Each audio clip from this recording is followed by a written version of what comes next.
In this video, I'm going to show you how we helped Jonathan Williams from the Welsh History podcast sign 2 sponsors for a total of return on investment of 4-1.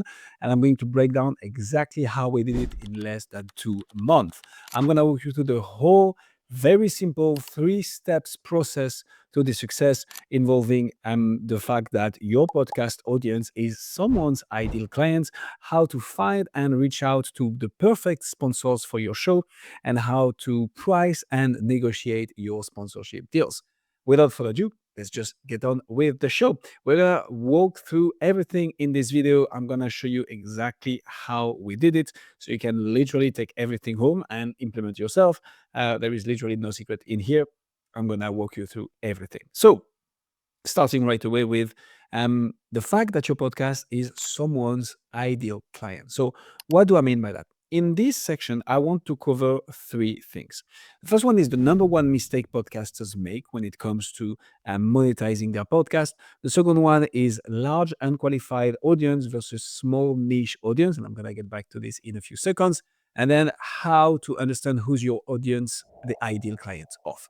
So, starting with the number one mistake podcasters make, because I think this is a pretty important one, especially when it comes to sponsors. So, the very easiest thing to do when you have a podcast and you're just, starting out in trying to monetize your show, the thing that is very easy to do is to start static or dynamic ads insertion. So, for those who don't know what that is, it's basically going on the platform. You have plenty of platforms out there who typically also offer podcast hosting services. So those are the platforms that you would be hosting your podcast to make sure that it's distributed everywhere on Spotify, Apple Podcasts, Amazon Music, and so on.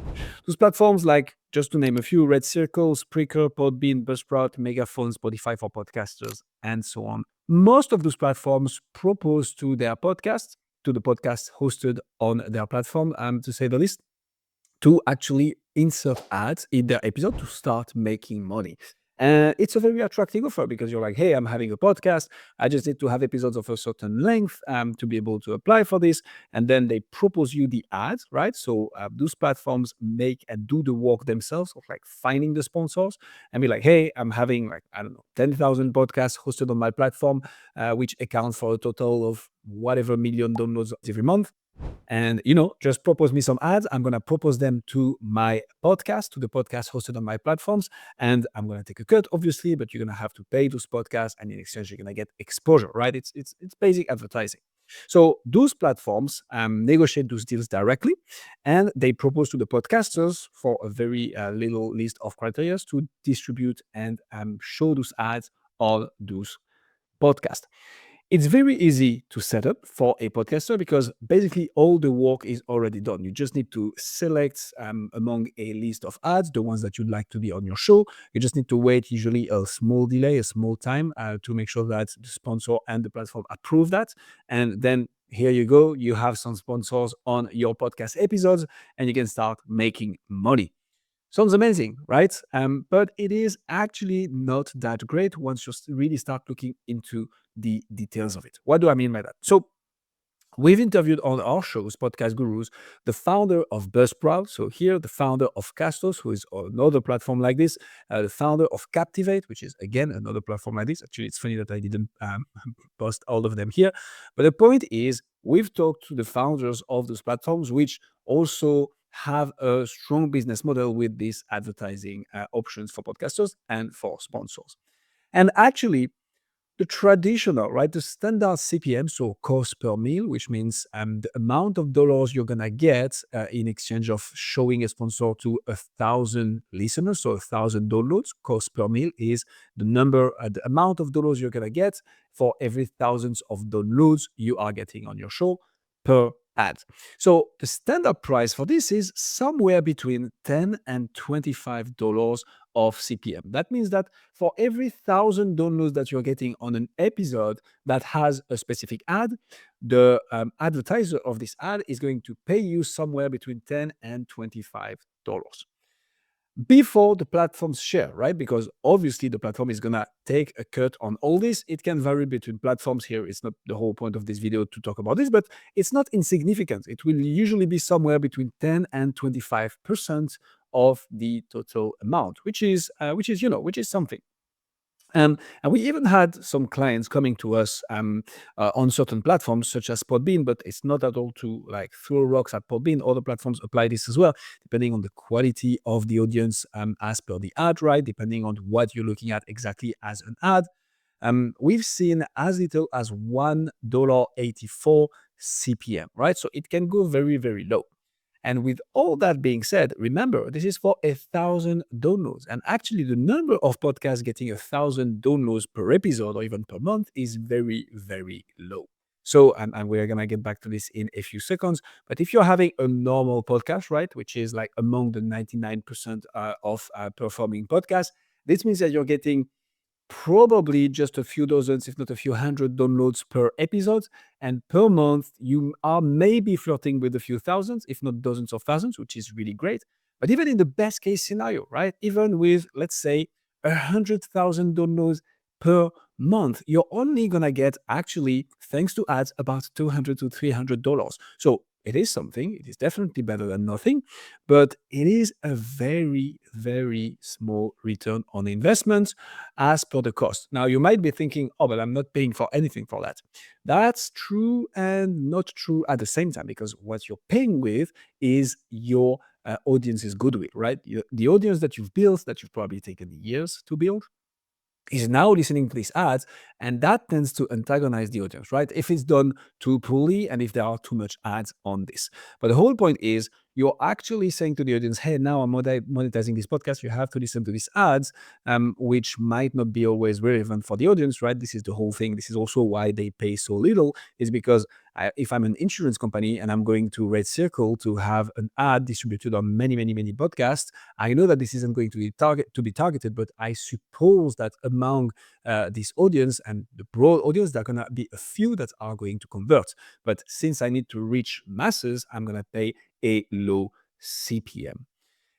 And this is not what you want for your podcast. So hopefully that makes sense. But the whole point here is if you're part of the 99% bottom podcast, if you're not part of the top 1% podcast, is what I mean, you're probably not getting tons and tons of downloads. So we need to think about monetization a bit in a different way than just ads.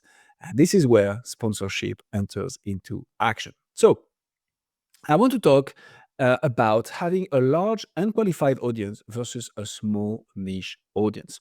So, and to take this example, I'm simply going to take the example of how to make $5,000 per month, depending on the scenario, right? So, before that, the thing that is important to remember is that if you have a large audience, right, it's a very good thing, but then it's necessarily not very narrow, not very tailored. It's not like you're going to be able to say like, hey, my audience is exactly that type of people. I don't know, young men working in finance, living in San Francisco and having football or soccer as a hobby, right? This would be super narrow. But a broad audience means, hey, I have lots of people listening to me, but I cannot design the avatar. I cannot say exactly who's listening to me. And that's going to play an important part of like negotiating with sponsors. Whereas if you have a small but very niche audience, if you're able to say, hey, I'm having like 1,000 people listen to me every month, but those 1,000 people are exactly this avatar. This is where we're going to get back to whose your audience is the ideal client of. But this is where things become interesting, because then you can target sponsors whom young men in San Francisco, in finance, playing soccer or having football as a hobby is super interesting. Gonna get back to this in a few minutes. But so the whole point here is to say, okay, how can you make $5,000 per month with your podcast? If we take the $10 CPM, right? So the $10 for every 1,000 downloads you are getting, you basically need to have an audience of 500,000 downloads per month. And so even if you say, okay, but what if I put 2 ads per episode? Fine, you might be antagonizing the audience a bit more, but that's totally all right. Lots of podcasts have 2 ads. Then you still need 250,000 downloads per month, right? And if we look at Buzzsprout statistics, so that's one of the, I'm gonna put the link in the description, but basically Buzzsprout releases every month a kind of reporting of all the downloads that the podcast hosted on their platform are getting. This is completely anonymized. They don't say which podcast is getting this, but it's just to give an idea of the industry, right? And so when a podcast hosted on Buzzsprout publishes an episode, only the top 1% of podcasts are getting more than 4,700 downloads in the first day. So you can imagine that this goes a bit higher in the first 30 days and lifetime. But the whole thing is to say, actually, the number of podcasts that are really getting the amount of downloads that would be making ads insertion really interesting and really profitable is very little. Actually, we are not even looking at the top 1% podcast, but potentially the top 0.01% podcast, if not even the top 0.001 podcast. I don't know if that's too many zeros, but you get the idea. So if you're anywhere not in the top 1% podcast, let alone not anywhere in the top 0.1% podcast, then you are not getting this type of downloads, right? The ones that would make sense to have ads insertion. So this is where I want to talk a bit about the economics of sponsors and advertisers, right? So, and back to the main point of like large unqualified audience versus small niche audience. I mean, sponsors are like everybody else, right? If they put $1 in, they expect to get more dollars out, right? That's basic economics. But the whole thing here is, even if you have a large audience or not, and you're advertising something that is very generic, so typically an ad that you would find from those platforms that you can insert easily on your podcast, you're not looking at something very narrow, right? So obviously the advertisers are aiming for the masses, so they need to get as many ears as possible, which means they're going to pay very little. But that way, they can expect or hope to, for every $1 invested, get more dollars out of this advertisement. And same goes for sponsors, right? If you are in a one-to-one negotiation with a sponsor, so you're not passing by one of those platforms, the sponsor is going to be like, okay, I'm going to pay you $1,000 a month, but then I expect on the long run, at least, to be making at least a couple of times that, right? Because that's basic economics, because there is also a cost to delivering the product and so on and so forth. So my whole point here is, and that's going to be super important for the rest of the video, when you're talking to a sponsor or to a potential advertiser, the whole thing is, okay, they're going to put some dollars in. How can I make sure that they're going to get some dollars out of this? So you can actually strengthen the relationship afterwards as well. And obviously, if you don't have a lot of downloads, you're not going to easily get lots of dollars out for the sponsors unless you have a small but niche audience. And this is where we move on to the next section. So who's your audiences, the ideal clients of? And don't worry, I haven't forgotten about the Welsh History podcast, which this whole video is about. But what I want to break down here is the whole concept of, okay, you have a podcast which is likely niched. And if it's not, you should consider niching it down, which is like, okay, my audience, the audience I've built talking about a certain specific topic. I don't know, how to raise your dog, for instance. My audience is obviously the ideal clients of. And this is what you need to figure out. And this is what we figured out for the Welsh History podcast. Because the whole idea is, if I have a podcast about how to raise dogs, right? If I go to an insurance company and I say, hey, do you want to sponsor my show? They might be interested, right? They're like, okay, you're getting 2,000 like unique listeners each and every month on your dog raising podcast. And I'm sure among those, there might be a few who might be interested into insurance. But for the sponsor to be able to pay off this investment, they will need to have a very small investment, right? Whereas if you go to a dog foods brand, for instance, and you say, hey, I have 2,000 unique listeners each and every month on my dog raising podcast, which is your ideal client. Here you're entering into a conversation that might be much more interesting for you, but also for the sponsors, right? Because they know that for each dollar invested, they might be making much more dollars out. And this is the whole principle that we followed for the Welsh History podcast. What do I mean by that? So for the Welsh History podcast, we needed to figure out who is the Welsh History podcast audience the ideal client of. And here, lucky us, we didn't have to think for too long. Because actually, who is interested into Welsh history? Well, people who have an interest in Wales, right? So Wales, for those who don't know, is a part of the UK. And actually, if you're listening about the Welsh history, and we've like analyzed the audience statistic of the Welsh History podcast, there is about 40 or 45% of the audience that is in the United States or in Canada, which means, hey, if they're listening to Welsh history, maybe they would like to visit Wales at some point, because if they have an interest in this, for sure they might want to, see it in the flesh at some point. So like, okay, how about we look at Wales and we look for tourism and travel agents in Wales? Because those tourism and travel agents in Wales, they are very interested into talking to the Welsh History Podcast audience because they have an interest in Wales, they have interest in its history. This is something that is heavily advertised by the Wales region when it comes to visiting, right? And any tourist activities. So the Welsh Histories podcast audience is actually the ideal client of the tourism and travel agencies in Wales. And this is how we have figured out who the audience of the Welsh History podcast was the ideal client of. And if you're looking to monetize your podcast better than $10 to $25 CPM, this is an exercise that you should be doing. And this is how we figured out who's the ideal client of was.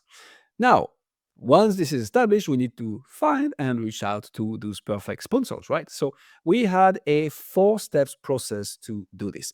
The first one is obviously research, right? So this is where our team is really getting into the trenches and pulls out any tourism and travel agency/agents in Wales to reach out to. And here, so this is a very in-depth research. We basically looked at tourism agency in Wales, guided tour Wales, and so on and so forth, and just try and start to build that list of like, okay, those people might have an interest into talking to an audience interested into the Wales history. Once this is done, obviously you need to find the contact details and tailor and craft a personalized approach. So in our case, we reached out in total to 551 tourism slash guided tour agents in Wales. And this is something I want to talk a bit right now. Finding sponsors for your podcast actually takes volumes. Like you might be thinking, okay, I tried to find sponsors in the past. I haven't been really successful. Okay, but how many people did you reach out to, right? Because among those 551 agents, you might have half of them who will not even open your email, right?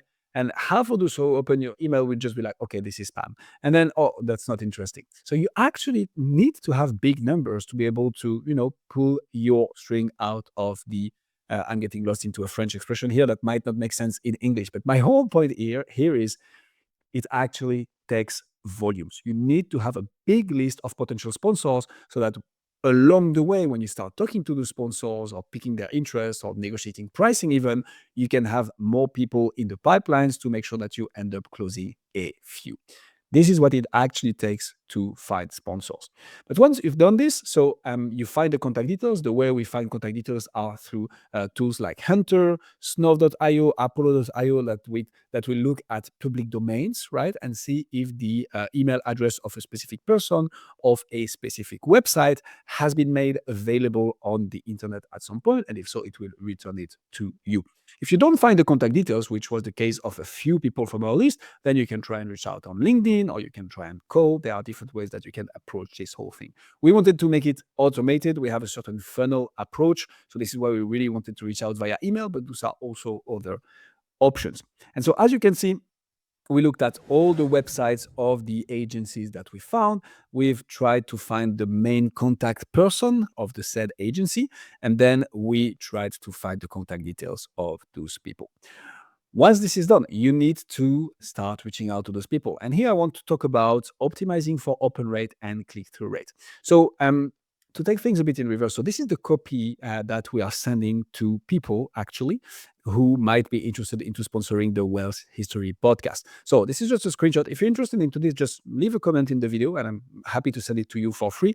But we've been tailoring this specific copy after literally dozens of thousands of emails sent because we've developed a really good skill at that craft, obviously, because we reached out to so many people. The whole thing is you don't want to be spammy. You want to show legitimate interest. You need to have a bit of a personalized approach as well, right? So it's important to know a bit about the company and make sure that you mention something positive about them. And then there is a whole copy that I'm happy to break down in another video if you're interested. But the whole thing is you want people to open your email, and then you want them to click on the links. So what are those links? Obviously, you link the podcast itself, right? You want them to be able to check out what we are talking about. You link the media kit. This is something I'm going to get back to in a few seconds. And then the opportunity to book a call with the person who would take over once somebody is interested. So this is the main copy. Then we have 2 follow-ups, right? That's a very specific sequence. Again, if you want the follow-ups or the sequencing or the main email, happy to send it to you. Just hit me up in the comments and I'll send it to you for free. So here, just a bit of email marketing for those who might be aware of what that is. So we reached a 42% open rate with that campaign, which is very decent for a complete cold outreach. But the very interesting thing is that we got more clicks than actual opens. So what that means is that you have people who clicked on multiple links within that campaign. And this is an extremely solid number when it comes to click-through rates. So this is a click that could have gone on a Welsh History podcast, by the way, the Media Kit, or the click here to book a call, or all of them 3, right? But the whole story is, if you know a bit about email marketing, you know that those numbers are extremely solid. And here again, this is thanks to the copy that we've crafted and developed along the years. So this is what you want to do in terms of reaching out to people. You want to reach out to a lot of people and you want to optimize for open and click-through rate, because this is what will provoke opportunities eventually. So once you have this, so this is the idea of like how this whole thing works. What about the media kit? So the media kit plays a very important role into this whole thing, right? Because what you want to be doing is basically saying, hey, I'm interested into sponsoring a podcast.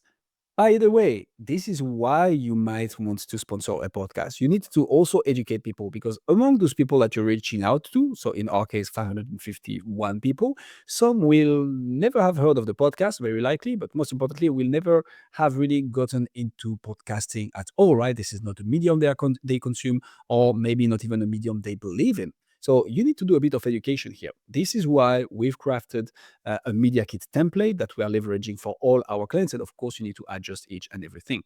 And it goes very simple, right? It's 5 slides maximum. You don't want to make it too long, but it's basically to give the basic information to a sponsor in terms of, hey, this is why podcast sponsorship works.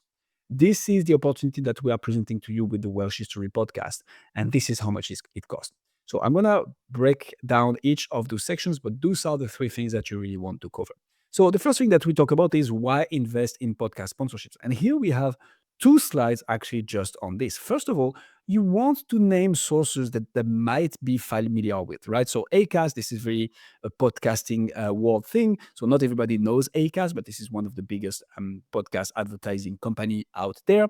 And they basically explain, hey, you know that there is a study showing that $1 invested in podcast ads usually returns $4.90 in increased sales. And then there is a whole blurb around this. Same thing. And here we wanted to pull out an article from Forbes, because this is something that everybody knows. Everybody knows Forbes. 80% of listeners can recall a brand advertised in a podcast. And here we are starting to get like, hey, this might be very interesting for you to look into podcast sponsorships. Once they're hooked with this slide, we move on to the second one. And here, I'm not going to break down each section, but basically we talk about, again, naming sources that people might know or might recognize. We explain how highly engaged the podcast audiences typically are because of the nature of this medium. How much people are actually taking actions after listening to a podcast. This is something that is not really widely known, because you're thinking, okay, people listening to a podcast are typically doing something else at the same time, right? Like laundry or folding clothes or like running, whatever it is. But actually people do research after hearing about an ad on a podcast. And then like the fact that audience anticipate ads, and how much, and this is something that is very unique to podcast, how much listeners trust their host, especially if they are listening to multiple episodes in a row. And this is the highest trust rating that you can find in any medium. It is higher than TV, it is higher than radio show.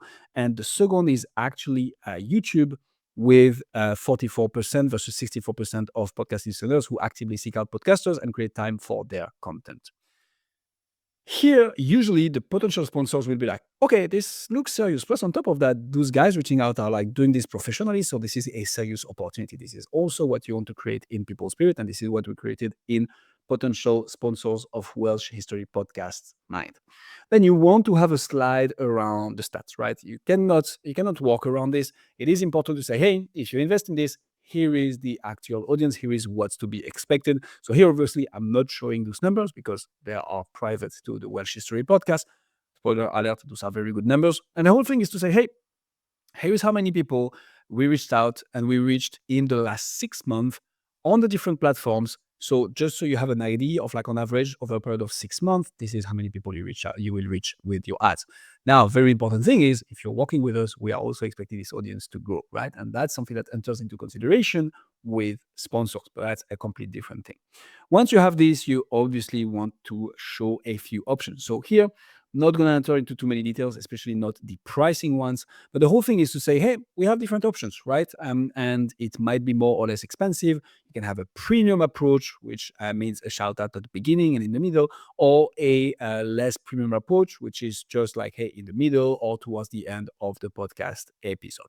Obviously, we're saying, hey, depending on the option you go for, this can be this can be an advertisement that goes beyond the podcast as well, right? So on a newsletter, for instance, on an email list, on a URL, whatever it is, there are multiple options that you can put in here to make it even more appealing to the sponsors. And that's something that we've talked a lot with Jonathan and as we talk a lot with our clients, which is an email list is really, really important because this is gold for sponsors. And then you obviously lay down the different pricing options, going from the highest price for the logo sponsor, which is the best option, the premium approach, and then B slot and C slot if people are on a limited budget. This is what the media kit looks like, and this is what you want to insert here in your first email outreach as well. And this is how you find and reach out to perfect sponsors. Now, the last and the burning question that remains is, how do you price and negotiate your sponsorship deals? So I want us to look at the sponsor's journey, right? And the way we've crafted it so that you slowly get people from potentially not even being aware that you can advertise them on podcast to, hey, closing a sponsorship deals for your podcast.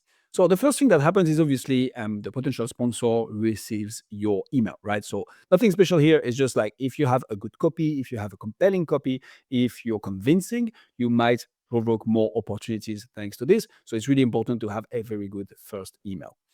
If their interest is piqued, right, so they will often open the email and eventually click on the media kits or on the book a call link. But this is really like best in class. If they directly book a call with you, you want them to go to the media kit actually to see what options are out there.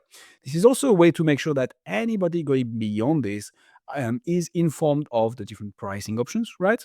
And they also know, which is very important in the negotiations afterwards, that there will be discounts available depending on time commitment. So this is something we recommend our clients do and that we negotiate on their behalf because this is how you actually sign big deals, right? Because sponsors, especially the ones that haven't really sponsored podcasts so far, will be obviously risk averse, right? This is new. Even if they are considering it, they don't want to put too much money.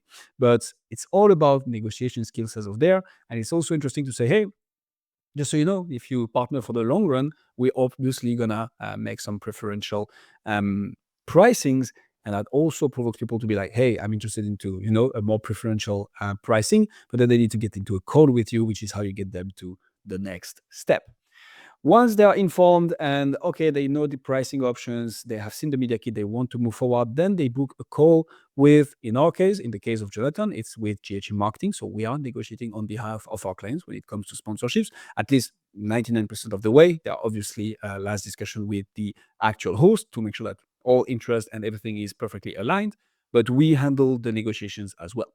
So something that I recommend you do here, if you are considering getting sponsors to book a call with you, do not just say, hey, book a call with me or what time works best for you, right? You want people to kind of qualify themselves, right? You don't want people to just be like, oh, I'm curious, I'm going to book a call. No, what you want to be happening is actually somebody going through the funnel and being like, okay, no, this is serious and I'm seriously considering this, and make them conscious of this when they book a call with you. What do I mean with that? So it all relies on a few questions that you can ask before people are able to book a call with you. What do I mean with that? So first of all, if you look at the link that people can click on to book a call with me, indeed the one talking with sponsors, there is a little blurb here first, which says, hey, this will be a first and quick if call, right? To learn more about your marketing strategy and see if podcast sponsorship can help. We really want to make sure that, and this is the actual truth, like, hey, podcast sponsorship is not for everybody. If you have other campaigns going on, or if you have very specific objectives that we know podcast sponsorship can't meet, then we need to find that out as soon as possible. And this is what this call is for.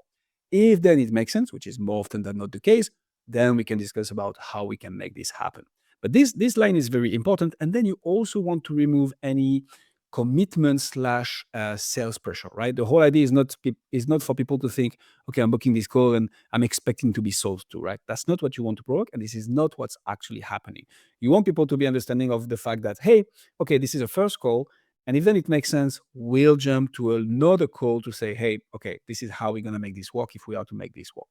So this is a first important, little blurb that we make sure people go through in order to qualify them. We also say, hey, before the meeting, please go through the pre-call resources, as this will ensure our meeting is productive. Most importantly, the media kit, right? You really want people to check out the media kit, because what happened to us actually with Welsh History podcast in the first and in the beginning was people jumping in the call, not being aware at all of the pricing options. And there were some things that sometimes it's just completely out of budget, right? So you don't want those people in the calls. You just want to make sure that, hey, so like those are the options. If it's not possible for you yet, no problem at all. Happy to collaborate, happy to see how we can make something happen. But sponsorship is probably not an option yet. This is what you want to be covering here. And then there are a few questions. So obviously name, email, what's the name of the company / the company you represent, right? So usually you would be able to guess this from the email, but it's also good sometimes to have this. The reason I'm saying this is we had the case where, especially for Welsh History Podcast, somebody's travel agency marketing was handled by a marketing agency. And the owner of the travel agency was just forwarding the email to the marketing agency saying, hey, can you look into this? This looks interesting. And then somebody from the marketing agency is booking a call with you. And you want to make sure that you're aware of this. And you also want to make sure of which company they are representing in order to be preparing for the call properly. A question I really love that I've added personally to this questionnaire is, have you already sponsored the podcast? So here it will give you a very good idea of how likely this deal is to happen quickly, right? Because of course, people who have never sponsored podcasts are sometimes moving forward. But the ones who have already the ones who have already sponsored the podcast, who are booking a call with you, been through the media kit and so on and so forth, are very likely to convert. So you really want to put out your A game when you talk to those people, because those are already aware of the benefits of podcast and they want to potentially do it with you and with one of your podcasts.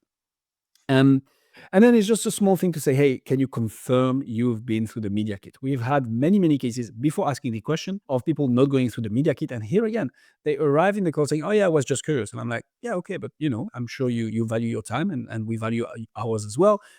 If the media kit presents some information that make it absolute no-go for you, it might be important to go through it first. So when people say, no, I haven't been through this media kit, which is one of the options here, we send them an email saying, hey guys, this call cannot happen with you not having seen the media kit. So here it is attached, and I'm going to put it as a placeholder for now, the meeting. Please confirm when you've gone through the media kit so I can make it a confirmed meeting. Super, super important. And then it's just something to get them to commit to show up on time and so on and so forth. But so I spent a fair amount of time on this questionnaire, but this is because qualifying in any sales process is super, super important, and sponsorship deals are no exception to that. Even if your podcast is rather small, right, and you're talking to a big company, you want to show that you're super serious, that you are going to make them a return on investment, that you are professional, and this is how you can make this happen with such processes. Once and if they book a call, then we enter into the chat and negotiation. So this, in our case, for Welsh History Podcast, happens with me, myself, yours truly, Guillaume. And here is basically just aligning on, okay, what are your needs? What are you looking for exactly? What will be the campaign's objective? Is it brand awareness? Is it having some bookings, obviously, which is the case for most of the sponsors of Welsh History Podcast? What will be the KPIs? What makes sense to you? What's the time horizon? Something that I love to talk in this first course is like, hey, what's your average ticket? And what would need to be true if we wanted you to make a significant return on investment on this? Meaning, how many bookings do you need to make this whole campaign profitable to you? Say they engage on 3 months, and that equates to 3 clients signed. I'm like, okay, we need to make 3 clients go from listener of the Welsh History podcast to a client of yours based on previous experience. This is totally realistic, or hey, that might be tricky. So maybe a smaller budget or something that will have more impact afterwards. But this is the type of things that you want to discuss in this call. And this also shows that, hey, you have experience with what you're doing. So it's super important to track everything that you do with sponsors. And it also shows like, hey, I want to make this and I want to do this only if that makes sense to the sponsor as well. And of course, to the audience. So in the case of Welsh History Podcast, we've mainly negotiated 3 month campaign because this is what actually makes it interesting to have like a kind of recurring revenue for Jonathan and to also make sure that there is a strong ROI for him, but also for the sponsors, right? Very often people will hear an ad and they might take action directly, but what's very good is to have a kind of repetition, right? So even if you say, okay, we're not going to sponsor all the episodes, sponsoring an episode every other week for 3 months is much, much better than compressing the campaign on a month and a half, for instance. So this is what we did here, and this is what made it a success. And here, that's as much details as I can give. But remember the $10 to $25 CPM that we talked about in the previous section of this video with ads, whether that's dynamic or static ads insertion.